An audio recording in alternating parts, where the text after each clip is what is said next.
এই মহতী অনুষ্ঠানে আমার সকল শিক্ষক শিক্ষিকাকে শ্রদ্ধা ও সালাম জানিয়ে আমি একটি কবিতা পাঠ করছি। কবিতা তুমিও বলবে। কবি কার্তিক ঘোষ। ভালো মেয়ে ঠিক কাকে বলে জানো? ভালো ছেলে মানে কি?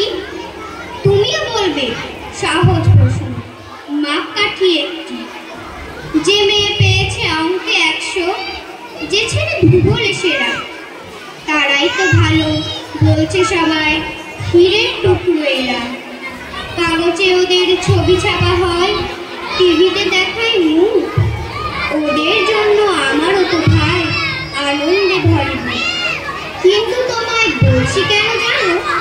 দেখে শুনে পাই ভয়। শুধু এত এত নম্বর পেলে কি ভালো ছেলে মেয়ে হয়? আচ্ছা ধরো না, যে মেয়ে পেয়েছে অঙ্কে অনেক কম, তার গান শুনে মুগ্ধ সবাই, হাততালি হরদম। ওই যে ছেলেটা পাশ করে গেছে এবারেও টেনে টুনে। কিন্তু ও ভাই আমরা অবাক ওর আবৃত্তি শুনে। নাটকেও তার নেশা আছে খুব, পরের বিপদে ছোটে। পাড়ার তিন্নি বাংলায় নাকি 30 পেয়েছে মোটে। কিন্তু মেয়েটা খেলাধুলাতে 10খানা গায়ে না।